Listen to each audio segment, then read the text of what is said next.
Sir, please unmute.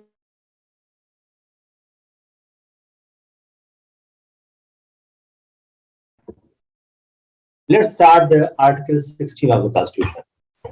Article 16 जो Constitution का है, अगर आप देखें वो सिंपल टर्म बात करता है। पहली बात क्या है कि आर्टिकल 16 में सबसे पहला इंपॉर्टेंट पॉइंट क्या है? Public employment. यह आर्टिकल 15 में नहीं है। तो आर्टिकल 16 का स्कोप आर्टिकल 15 की तुलना में, in comparison to article 15, the scope of Article 16 is a big limited because the major issue of Article 16 is the public employment. Second is the opportunity. It speaks about the equality of opportunity. Third, citizens. It does not allow to seek equality for the non-citizens. Employment. Appointment.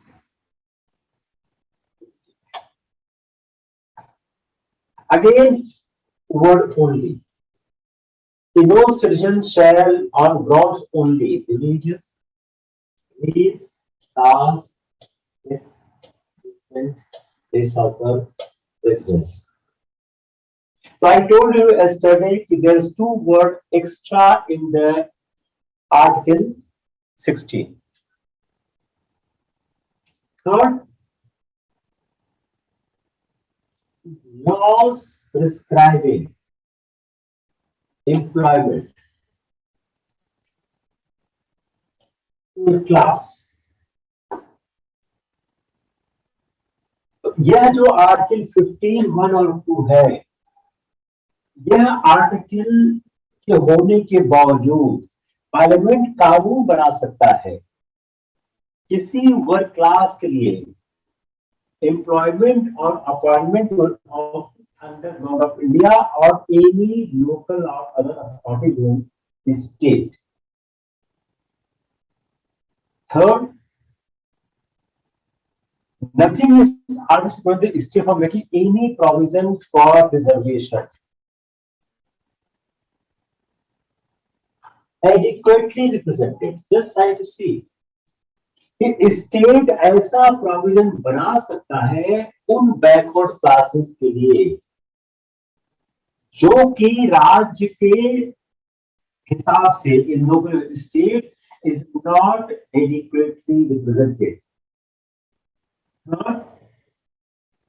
यह जो article है शायद nothing else will affect the operation of any law which pertains the incumbent of the office. Affairs of any religion, denomination, belonging to a particular denomination. अभी इसको हम लोग details में पूछ करते हैं. तो अब हम इन 5 चीजों को लेकर लेट्स एनालाइज इट. जो आर्टिकल 16 है उसका सबसे पहला महत्वपूर्ण चीज क्या है? यह एक इंपॉर्टेंट एक्सप्रेशन है for the matter of public employment. यह एक्सप्रेशन इंक्लूड करता है employment both prior and subsequent employments. तो जो आपको एक इक्वलिटी देनी है मैटर ऑफ एम्प्लॉयमेंट में, वह एम्प्लॉयमेंट देने के पहले की भी है और देने के बाद की भी है.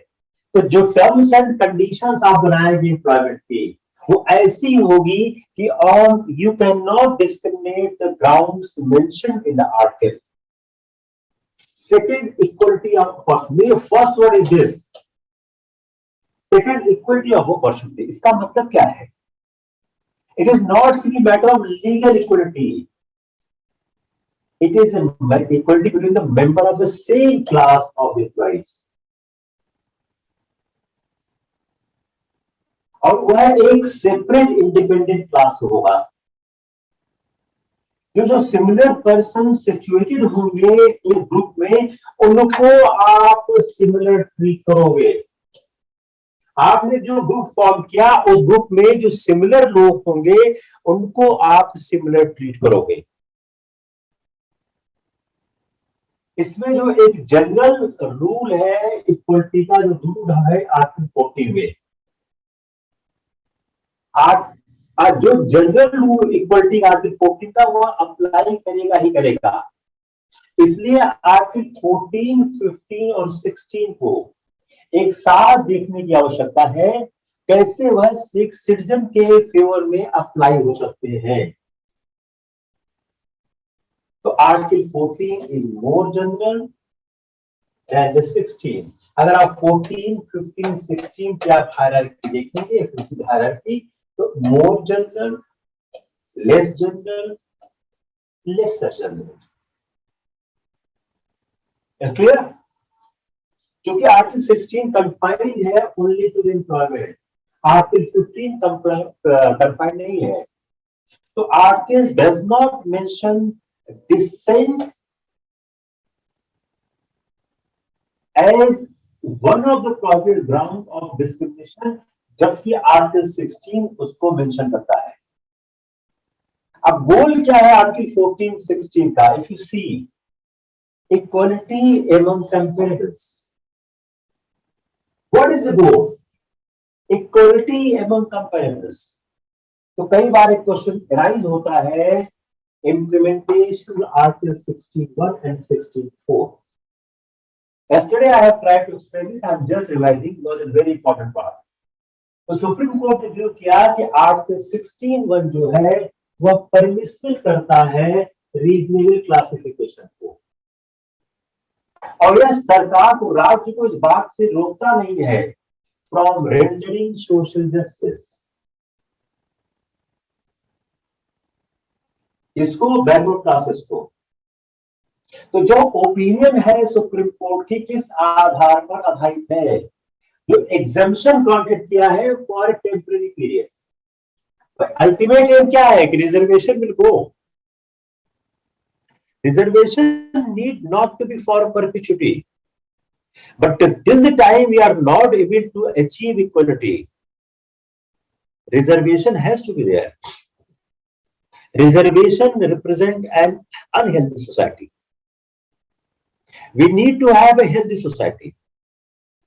For making a healthy society, the sub-clauses has been inserted in the Constitution. तो जो सब क्लॉज 16 के बाद आ रहे हैं या 15 के बाद आ रहे हैं, क्यों आ रहे हैं? For making a healthy society. How you can make a healthy society? By removing inequality. How you may remove inequality? You may remove inequality by giving the special benefit to the lesser privileged section, and slowly they will enter the mainstream of the society, and one day will come when society is complete homogeneous. No one is less privileged, but till the time we are not able to create a homogeneous society, till that time we have to understand this, we have to accept this.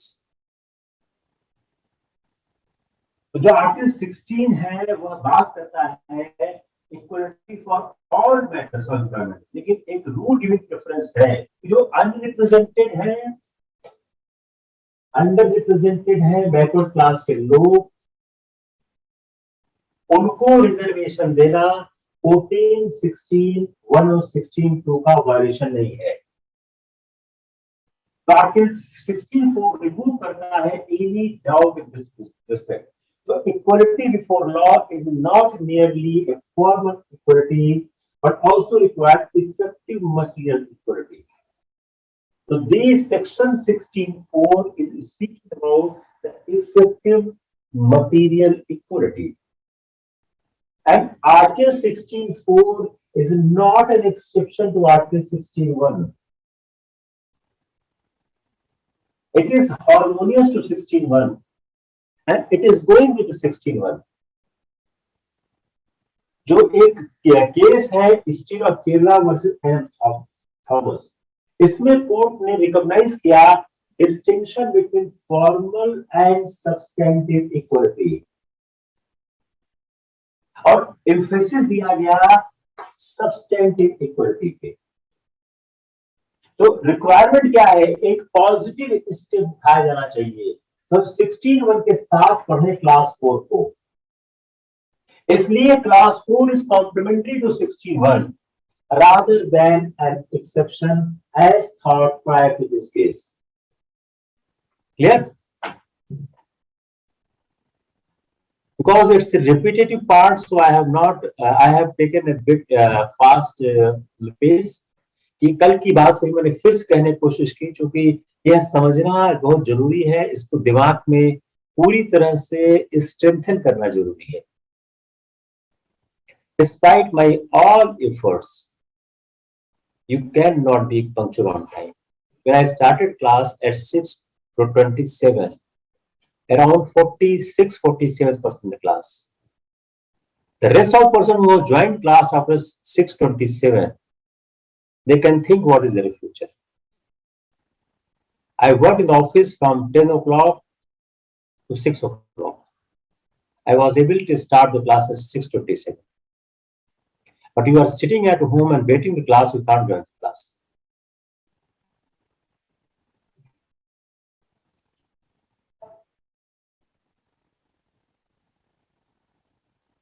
तो जो class 2 है वह क्या express कर रहा है? वह express कर रहा है citizen can not B discriminated against one another on the ground specified in the class. तो इसको जो क्लास 1 का है is wider than the class 2 because discrimination on the ground other than those mentioned class 2 of Article 16 has to be considered and adjusted in the light of the general principle of class 1. Now we read class 2 and class 1 and try to understand this. The word only and any employment. ये बहुत important है class 2 में.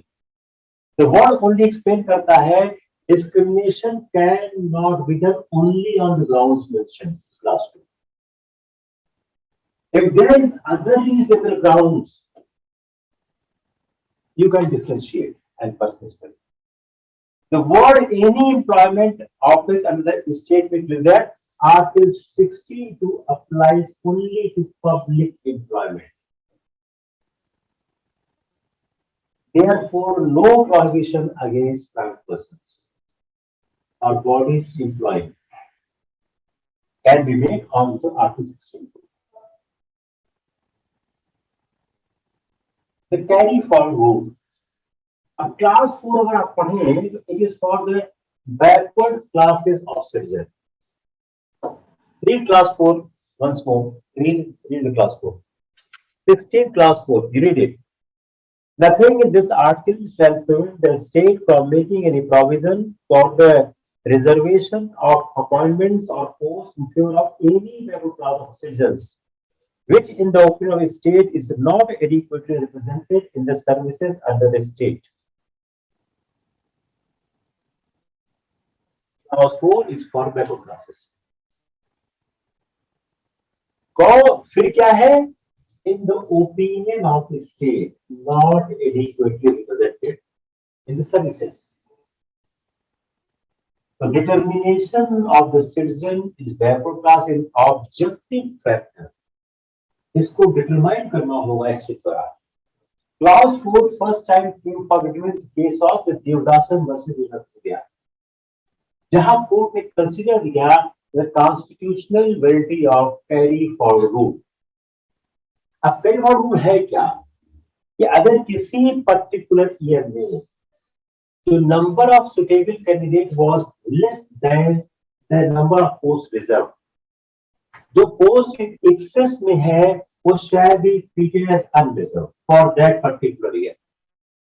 But in next year, the number of posts which would have been otherwise reserved for such candidate number posts would be augmented by the numbers which have been converted into non-reserved posts. Try to understand. किसी एक साल में जितनी requirement है, अगर उस requirement की तुलना में एलिजिबल कैंडिडेट्स नहीं प्राप्त होते हैं तो उस पोस्ट को अनरिजर्व करके भर दिया जाएगा. लेकिन जब नेक्स्ट ईयर आएगा तो नेक्स्ट ईयर वो जो भरी गई पोस्ट है उस पोस्ट के नंबर को ऑगमेंट कर दिया जाएगा.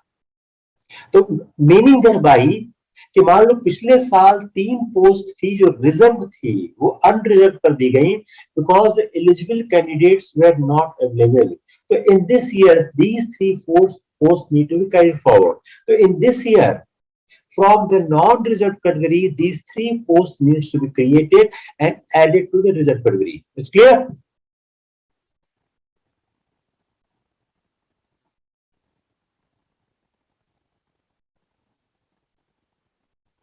कोर्ट ने इसको एक्सेप्ट नहीं किया, but rule as amended 1955 on the ground that power vested in state under Article 16(4) could not be so exercised as deny reasonable equality of opportunity in the matter of public employment to member of classes other than working classes.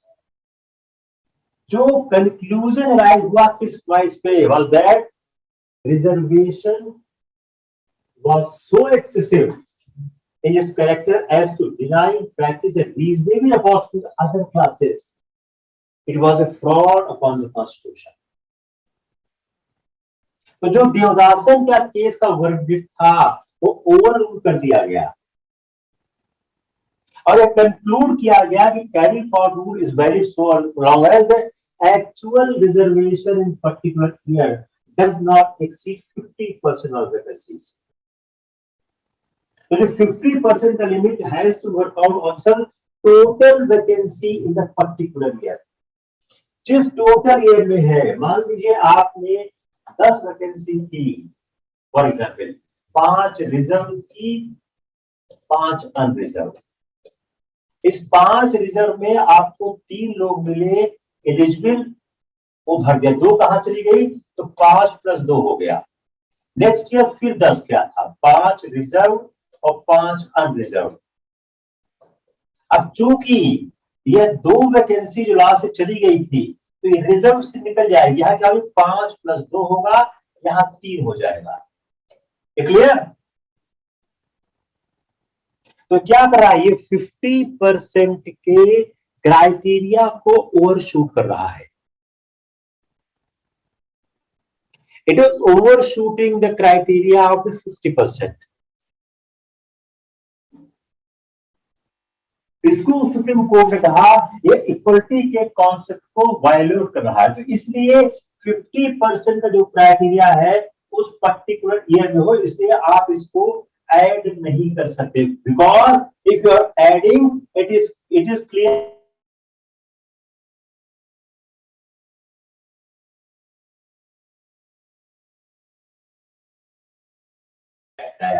और clause 4 भी add कर दिया गया article 16 में.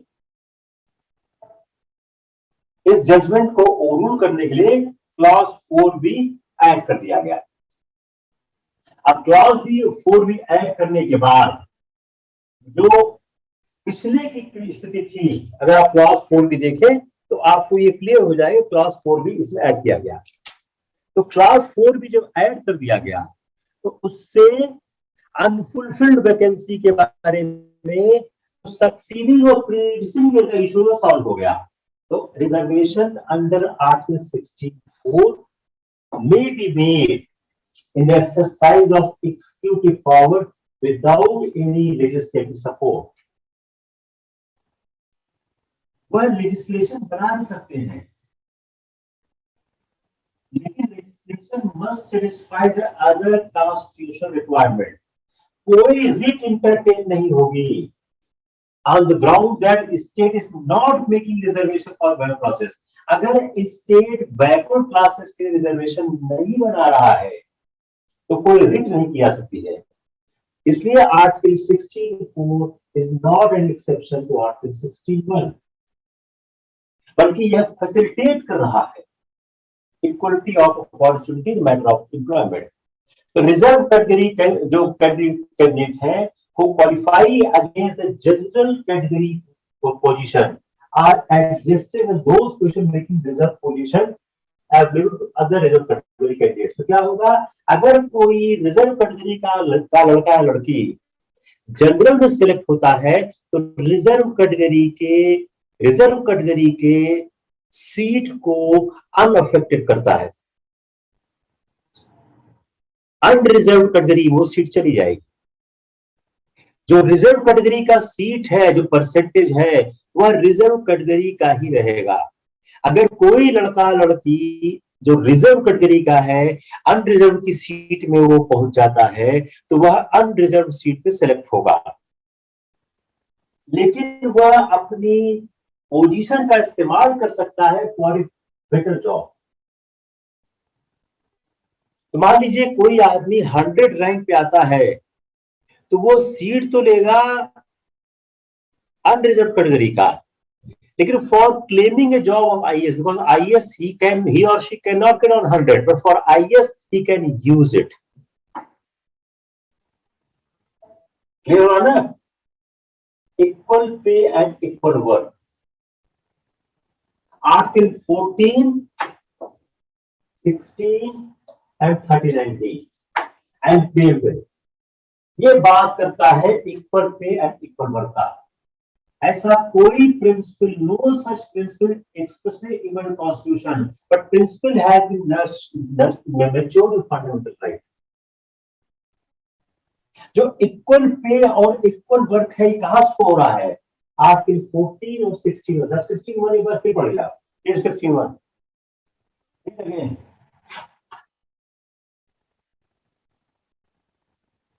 क्या बोलता है? Equality of opportunity for all citizens in matter relating to employment. Therefore, you cannot discriminate a girl, boys vis-a-vis boys, on the basis of the sex. तो इक्वल पे इक्वल वर्क, तो sex का भी issue आ गया, काम का भी issue आ गया। तो जो आर्टिकल 16(1) है वह कहता है कि समान काम पर समान वेतन। It is emanating for 14, 16(1) and 39D. Again, I will say, when you are writing the equal pay, equal work, you have to write these 3 articles. तो यहां से equal pay for equal work इमिनेट करता है। इक्वल पे इक्वल वर्क का जो direct mention है article 39D में है, और आर्टिकल 39D क्या है? वह फोर्स से इनफोर्सेबल नहीं है, but by the virtue of Article 14 and 16(1), you cannot say that the issues mentioned in Article 39D for equal pay and equal work is not enforceable in court of law because it's part of Article 14. Under Article 16(3), Parliament ने enact किया public employment requirement as to Resident Act 1957. इस act में repeal कर दिया all laws enforce this kind of requirement as to resident in state or union except Himachal Pradesh, Manipur, Telangana.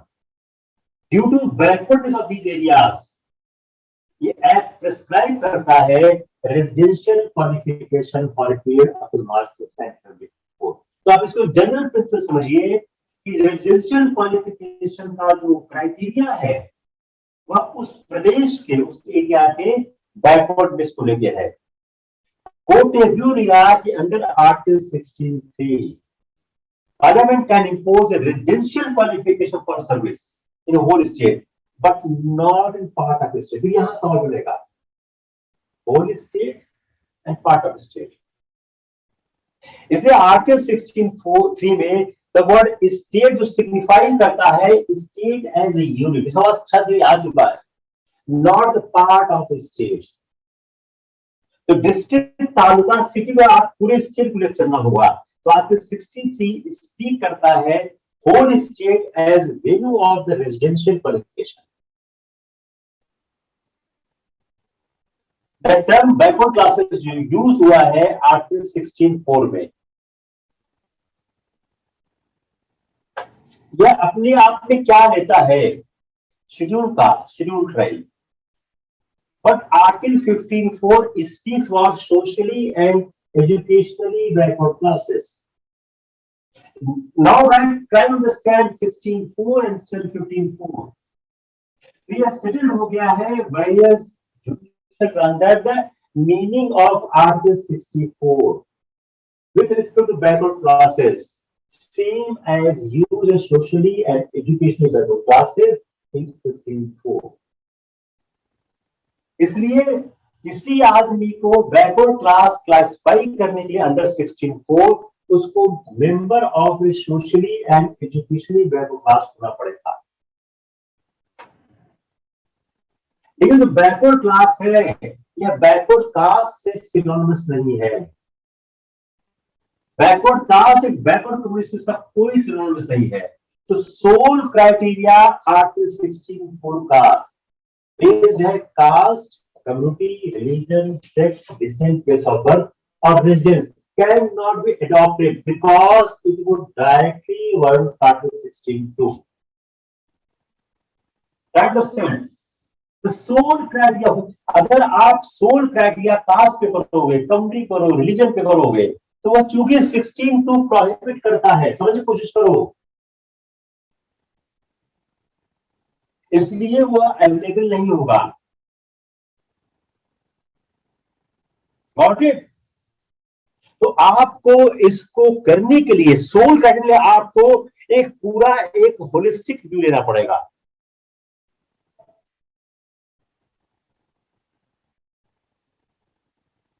Abolition of untouchability, ये बड़ा important part है, यह इंपॉर्टेंट चीज है।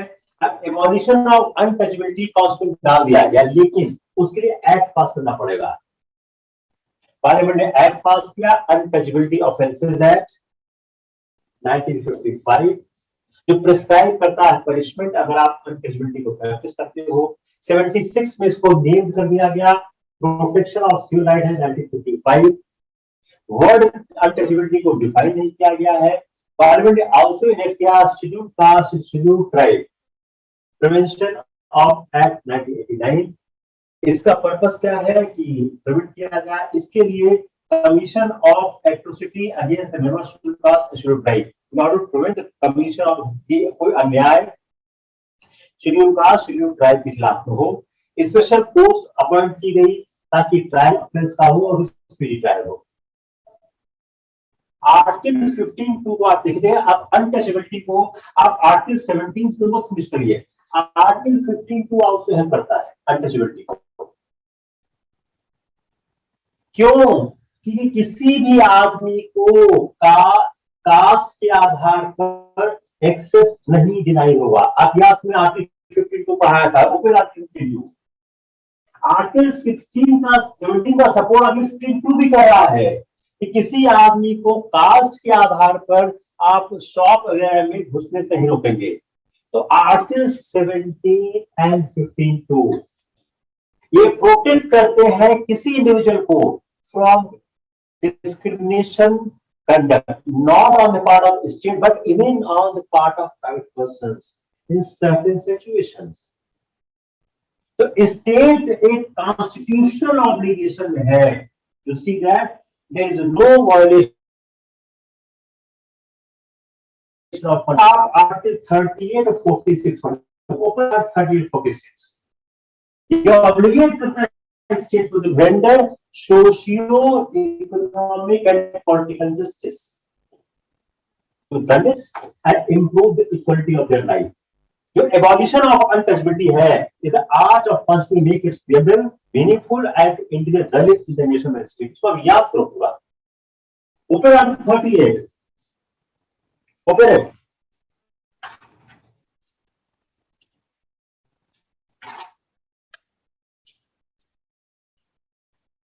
state to secure a social order for the purpose of welfare of the people।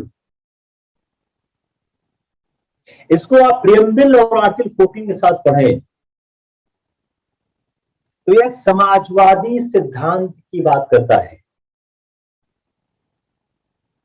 Article 14, 15.2, 38, 32 the state shall in particular strive to minimize the inequalities in income and eliminate inequalities in status, facilities and opportunities not only among individuals but also group of people residing in different area or engaged in different vocation. Now read Article 46. Promotion of educational and economic interests of scheduled caste, scheduled tribe and other weaker section. If you read these three articles, तो आप preamble, अगर untouchability का सवाल आता है तो preamble 14, 15(2),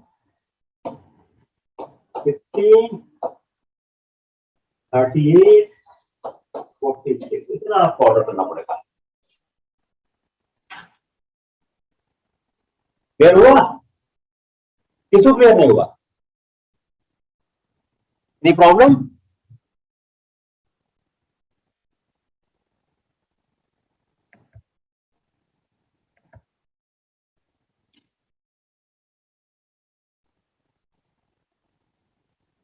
article 18 abolition of title. तो 18 prohibit करता है state from conferring any title except the military और एकेडमिक डिस्टिंक्शन। 18(2) क्या करता है? प्रोहिबिट करता है states of India from accepting any title from foreign governments. 18(3) क्या होता है? Foreigner holding an office of profit और trust under state can not accept any title from any foreign state without the consent of the president. 18(4) क्या होता है कि कोई आदमी जो होल्ड करता है any office of profit under the state, वह प्रेसिडेंट के कंसेंट के बगैर कुछ नहीं प्राप्त करेगा। तो no person holding office of profit in the state is to accept without the consent of president any present emoluments और office of any kind from और अंडर एनी फॉरेन स्टेट। अब इस बात को अगर 18(2) को फॉलो में किया जाए तो कॉन्सिक्वेंस क्या है, इसको कहीं लिखा नहीं गया है। अब यह इशू क्या है? रेजिडुअल पावर में है पार्लियामेंट के, इसलिए पार्लियामेंट चाहे तो प्रिस्क्राइब कर सकती है consequence for not following the mandate of the constitution. जो अवार्ड फॉर एक्सेप्शनल सर्विसेज जो आर्ट का, लिटरेचर का, साइंस का है, वह इसमें शामिल नहीं होता है। वह जो सरकार देती है, जो पद्म अवार्ड है भारत रत्न, उसमें शामिल नहीं होता है। भारत रत्न है been assigned in place of warrant. जो भारत रत्न है वो कहाँ आता है? जो वारंट ऑफ प्रेसिडेंस है उसमें 9th आता है, just below the cabinet ministers of union. जो वारंट प्रेसिडेंस क्या है? जो एक प्रिस्क्राइब करता है rank of different dignitaries. Supreme court ने कहा है कि जो ये अवार्ड है by recognition of extraordinary work, यह आर्टिकल 14 और 18 के वायलेटिव नहीं है, provided they are not used as type of prefix और suffix. Now we have done the complete article 14-20। बंद कर दो कहते हैं रिकॉर्डिंग।